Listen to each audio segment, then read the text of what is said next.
Hey everybody, welcome back to the Podcast Daily. It is Freaky Friday, and there is also some beverages involved. It's kind of like road breaks. Berm and I are here in St. Louis. Bill is back there in Columbus, and that's where we watched night one of the NFL draft for Ohio State, which included 3 first-round draft picks. The total now for the Buckeyes, a nation-high total all-time of 90 now.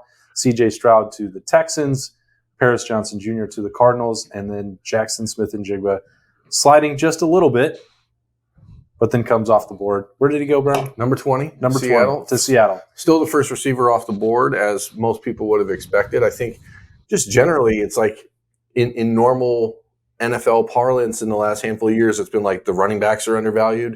And this year we saw both of them go a little earlier than we anticipated in the first round, with Bijan Robinson going 8 to Atlanta. And then maybe the surprise of the night was Jahmyr Gibbs to the Lions at 12. I think that's the one that caught most people off guard, or caught people more off guard than anything else. But from the Ohio State guys, I mean, they pretty much went where we figured they would. I mean, the conversation obviously changed with C.J. Stroud 3 weeks ago, with Carolina seeming to be intent on taking Bryce Young. It seemed like there was a smokescreen from Houston the whole time about not wanting to take a quarterback or not wanting to take CJ at number 2. Maybe they were trying to like convince people to push off on him so they could take Will Anderson and CJ at 2 and then like 8 or 9 instead of the 12 that they had, but they moved right back up. And then, you got to love that position for Jaxon, honestly. If you're there with DK Metcalf, you've got Tyler Lockett, you've got Kenneth Walker. That's an offense that would be a pretty good one for him to be a part of. Bill, so I had my tinfoil hat on. It wasn't right that Carolina was trying to maybe let people think that they didn't want CJ. Do you think the Texans were doing that? I'm trying to figure that out in my head. What's the strategy there? And I guess it could be what Berm said. Maybe they thought they could neg him just enough and then move back up. I think they were at 12 originally with their second pick, move from 12 to 7 or 8 and then get CJ there, maybe. I don't know. It seems kind of weird. But then if you thought that was the case, then why did they take him at 2? I don't know. So I don't know where that was coming from, unless it was the Colts trying to get him to drop to 4, or maybe someone like Las Vegas trying to get him to drop to 7. I'm not sure. It was strange. And it generated a lot of conversation, but the end result is none of it mattered because CJ went number 2, which is kind of where we thought he might go for a while now. I thought it might be a situation where Houston knew that they would get a trade offer they couldn't really pass up at 2 if they didn't take him, because I'm convinced that the Raiders were going to try to move up to that spot. There was talk all day on Thursday about the Titans moving up to maybe 3 to take him, and then realizing that they weren't going to be able to wait that long. Arizona then trading the 3rd pick back to Houston and then moving themselves back up 6 more spots, a handful of spots later. That was a very bizarre first round of the NFL draft. But the commentary on the draft was, oh, this hasn't gone how anyone expected. Everyone thought Bryce Young and CJ Stroud were the 2 best players in this draft since January. So I'm not sure how this didn't go as expected, but people like to create. Yeah, I was amused by a lot of the coverage as the draft was playing out in real time. One was Charles Robinson saying, "Oh, the Texans have been trying to orchestrate this deal so that they could take both Will Anderson at 2 and then trade back up to get C.J. Stroud." And I'm like, that seems quite strange. And then there were reports from Indianapolis, Greg Doyle wrote a story that was the Colts didn't do any of this stuff with the S2 cognitive test. There's no way they would be involved. Why would they be? Somebody out there did do it, and it had to have been a team that needed a quarterback. Yeah. I don't know who. I'm not going to say who, but somebody did. Yeah, clearly. And also, too, Ryan Day was making the rounds on Thursday night, and I guess he was able to do some more digging into just what the S2 test involves, and also get some information on who actually uses it. And I guess half the league uses it. 15 teams, I think he said, are ones who are actually clients of that company that administers that test. So we don't know who those 15 are, but I would bet that one of them was the Colts. I would also bet that if one person in college football that you don't want to be like on your bad side when it comes to investigating who people are would be Ryan Day. Because I think he's still looking for like the officials that were involved in the 2019 game against Clemson and everything else that's happened in the last couple of years. Yeah, he'll never find them. I guess next year at the Combine, they should just like wheel out some arcade games and like have quarterbacks play whack-a-mole. Yeah. See who can do it fastest. It's like a bop. That's all they're doing. Yeah. Turn it, twist it, throw it. Now play cover 2. And then, all right, whatever. So that was the way it worked out. Did you think that the Cardinals pick was a good fit for Paris Johnson, Bill? Yeah, I did. Like, I think it's a good landing spot for him. It sounds like I'm not like, intimately familiar with the daily ongoings of the Arizona Cardinals, but it seems like Kyler Murray like maybe lobbied pretty hard for Paris Johnson, which is interesting. And I do want to give a little bit of credit to our guy Berm, who thought that Paris might go number 3, and the team that was originally number 3 did end up picking Paris at number 6. Yeah, I was confident that Arizona was going to make that selection. I didn't anticipate, because all the talk in the last few days about how the Texans weren't going to take a quarterback. I wasn't sure that CJ would go where he went, and that's what changed. When I said I thought Paris would go ahead of him. Now, that said, I appreciate the little bit of credit. I will still owe you, Bobby, Jay-Z, and Austin $1.25 apiece. That's unfortunate, but that's my luck. It just seemed like the right fit. And if you're Kyler Murray, I think you understand that your entire football career from here is pretty dependent on not getting hit 1,000 times a game, especially after blowing up his knee as he did this past year. So he's going to need to be in the pocket a little bit more, and you're going to need to have offensive linemen that can keep it clean. And Paris, in my mind, and I'm not an offensive line expert by any stretch, but I don't think that it was close that he was the best offensive lineman in this draft, and I was not surprised to see him be the first one picked. I was surprised to see Darnell Wright go at 10, and Peter Skronsky, or how does he say his name? Skronsky. Go to 11, right? So, I didn't think those guys were going to go that high, but Paris, it seemed like a no-brainer to me. He's a 21-year-old, 6'7", 315-pound dancing bear. So I don't know why you wouldn't, take a shot at him that high. Well, there was a lot of talk about his ankles. Beautiful ankles. Bill and I are almost all the way there to an appetizer 3's day at Roosters next week. So thank you for that. Maybe some mac and cheese bites. I don't know. We'll figure out what it is, but it's going to be delicious because it's going to be free, courtesy of Berm. Let's turn the attention, unless you guys have something to add about Jaxon at 20 to the Seahawks. I don't think there's a lot more to it. No. I was hoping that he would go, fit, I think, but yeah, inside the top 12.5 picks. I thought that would have been great for me. As somebody who... Is that just a random number you picked out of thin air? I saw that somebody had like odds on that. There may have been units involved. If there were, I lost them, unless it was a free bet, in which case I didn't lose anything, just gained the experience. What do we think is going to happen on tomorrow's draft? What do we got? Second round, third round on Friday. Berm and I are in St. Louis, as we mentioned. Probably not going to be the time that Cam Brown comes off the board, but a handful of other Buckeyes will potentially hear their name called. What do you think, Bill? Who's going to be the first Buckeye on Friday night? I think it sets up fairly well for DeJuan Jones to go pretty early. Anton Harrison went late there in the first round. Darnell Wright is obviously gone. Broderick Jones is gone. So that's 5 tackles went off the board, or is that right? In the first round, if you count Skronsky as a tackle.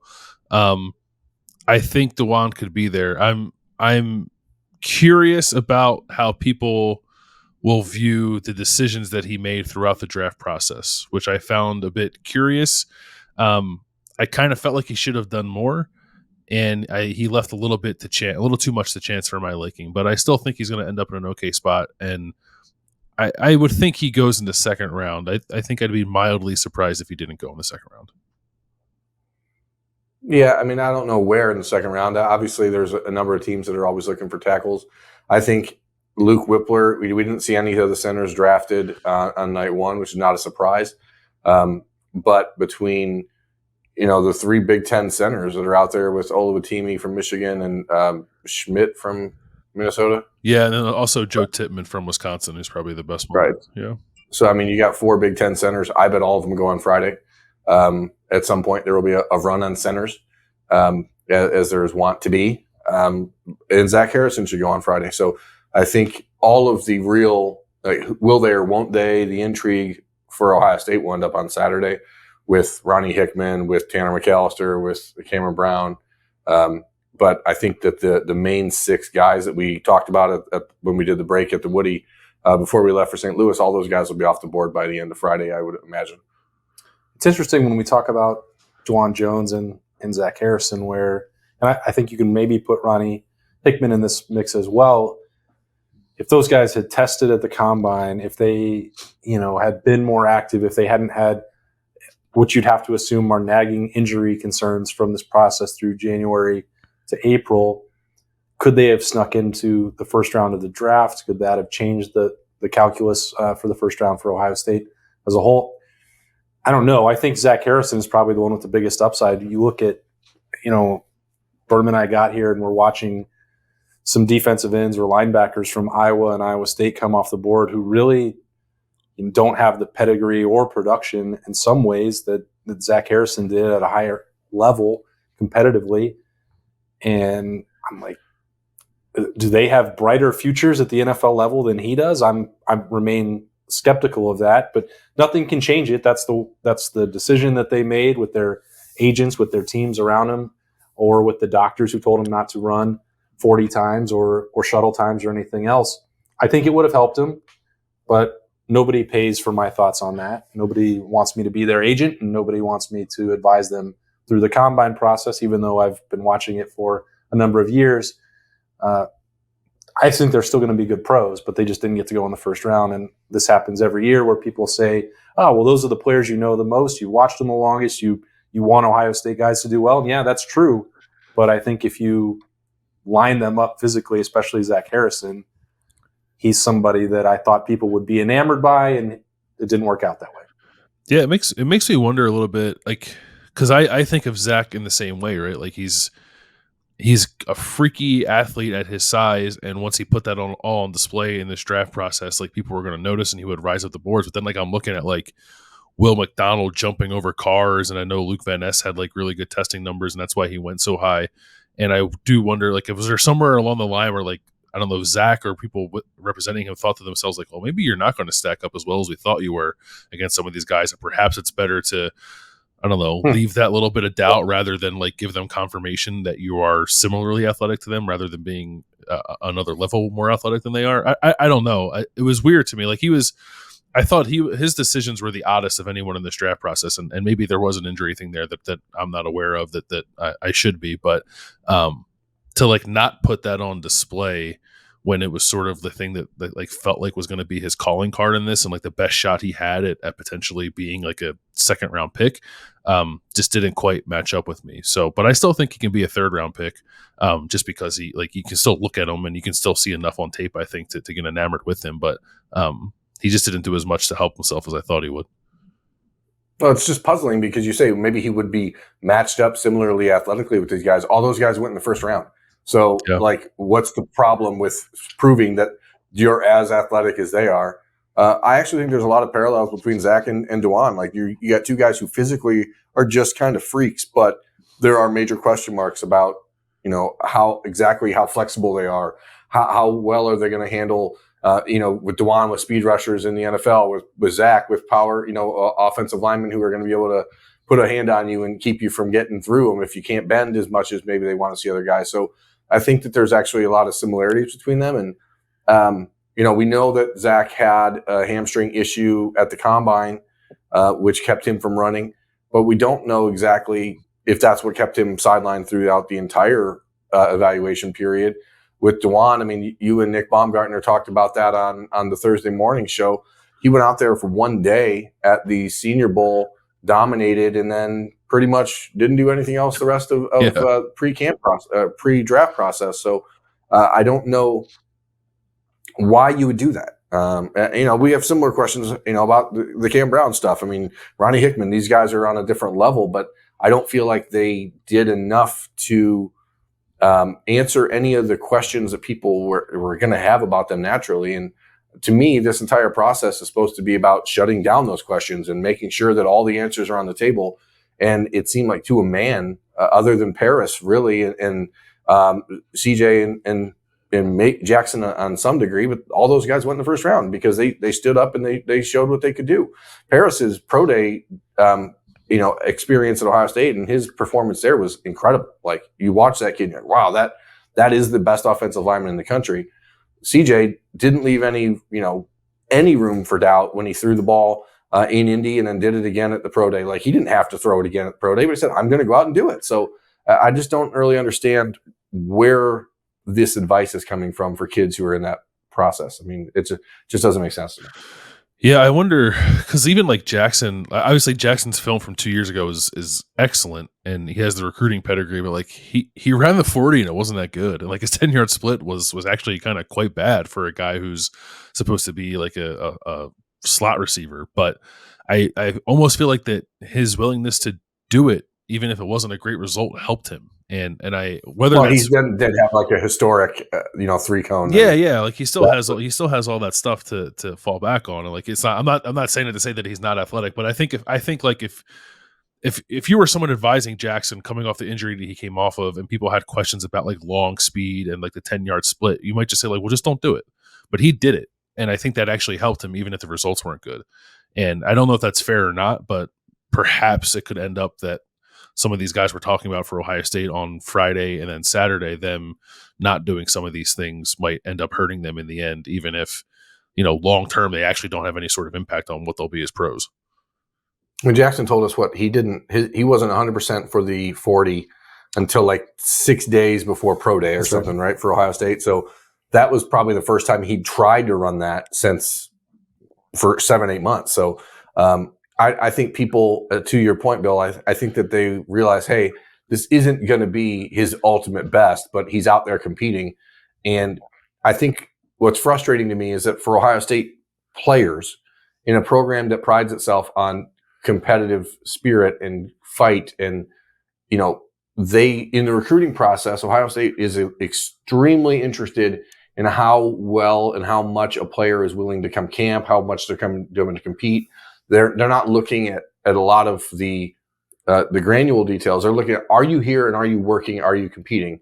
And then to see these dudes at Ohio State not go out and do whatever they can to compete was a little bit frustrating. And again, maybe they did all they can, and maybe we're just not privy to why they didn't do other stuff. But it seems like it sort of flies in the face of what their entire program is about.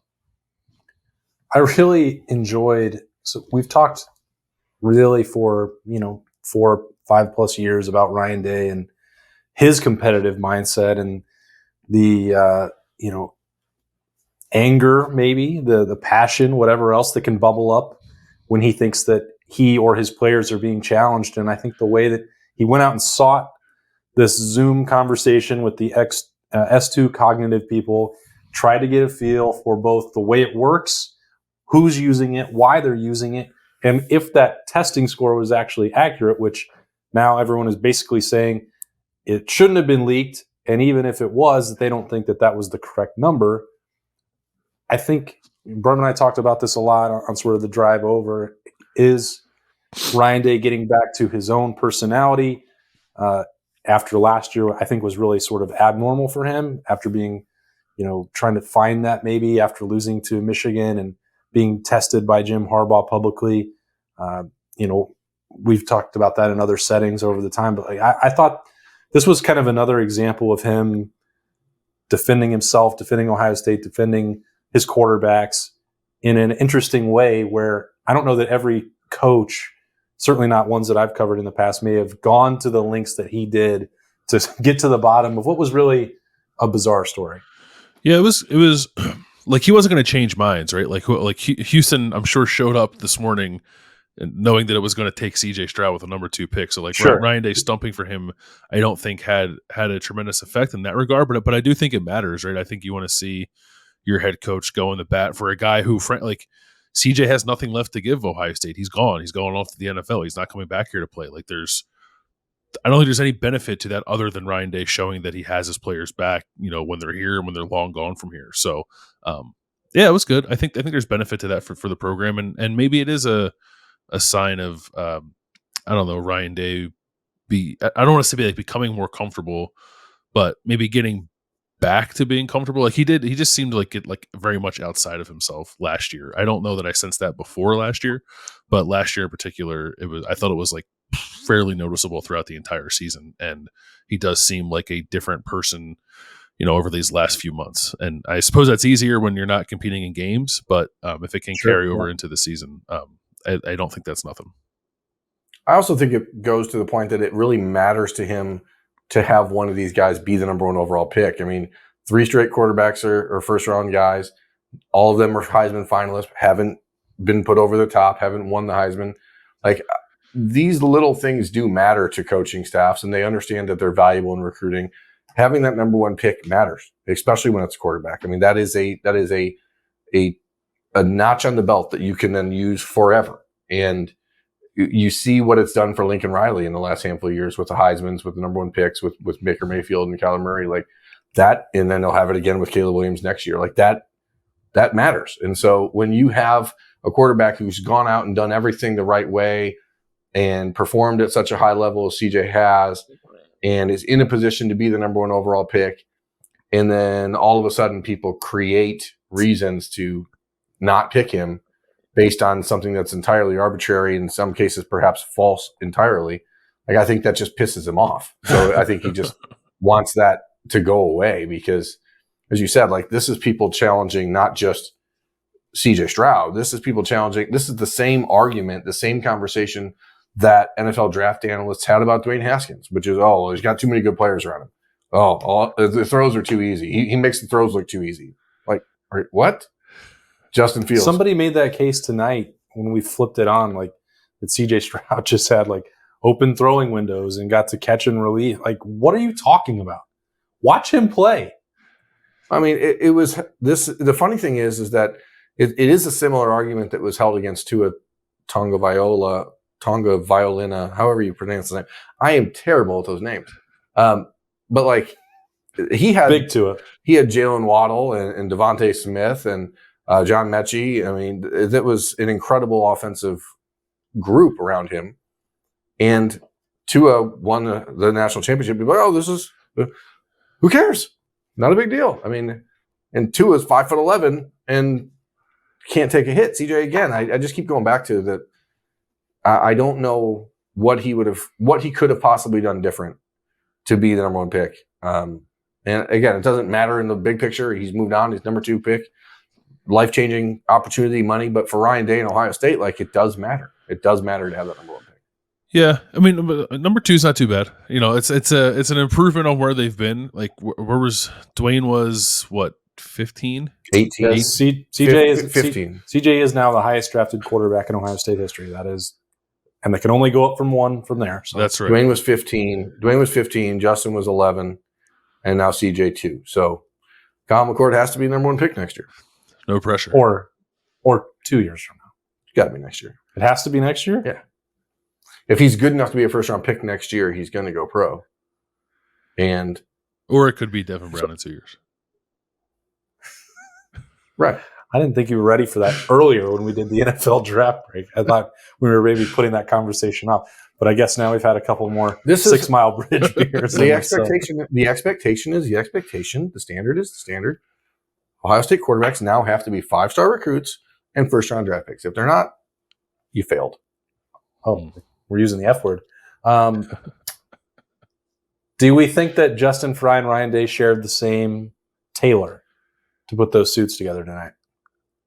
Oh, I didn't see what Justin Fry was wearing. It was a very similar swatch. I don't know. Let's get into the fashion. He looked good. Both of them did. They were very well dressed men. They're well compensated, and they used that to great effect. I thought Ryan perhaps could have gone with a different color tie than the black tie. Oh, yeah, maybe like what did you recommend? Maybe something closer to the jacket. I don't know. Well, the problem was like he was only ever shot from the waist up, so I don't know. Like I don't know what the pants situation was. I don't know what He color. may not have been wearing pants. Yeah, you don't know that. I don't know what color the belt or the shoes were. So maybe he was more in tune with the rest of the outfit than I want to give him credit for. But just seeing the torso shot of the red, it was like a red scarlet colored sport coat, right? And then like the black tie with the white shirt. I thought it clashed a little bit. You know who didn't clash was Paris Johnson. That boy looked sweet. That man can dress. Some heat. I know Bill liked it. I loved it. Hope one day we're able to pull that off. Fine outfit choice, PJ. If you're out there watching, listening, I think he's busy. He's probably right now on a flight if out you need to Phoenix. And guess, if I used to live there, some Paris, tips from someone who used to live there. Just as an aside, if you need any info, need somebody, you can fly me out. I'll drive you around the area, show you where and where not to go. It'd be lovely. Great time. Do you think that Paris is in any way upset that he's now a cliche Ohioan who's moving to Arizona? Yeah, I mean, he's a snowbird all of a sudden. That's unfortunate, but better than doing it the other way. Something tells me he's not worried about that at this point. Probably not. On cloud nine and heading out there to Arizona to get his career started as Jaxon Smith-Njigba is to Seattle and CJ Stroud is to Houston. 3 Buckeyes selected in the first round. That's 90 now overall, all time for Ohio State. That is the record. Nobody has done it better or more often than the Buckeyes, and probably going to have a few more of them next year. That's a conversation for a different time. Second round and third round of the draft will be coming on Friday night.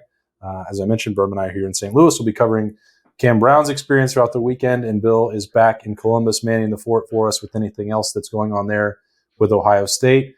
Stay tuned both here at the podcast and at ohiostate.rivals.com. You can join there with the code DTE30 if you want to come hang out with us. And that's it. It's Freaky Friday. Thanks for joining us. A different version, but we want to make sure that we got all the draft news out there for you and break that down. Thanks for joining us. We'll talk to you later.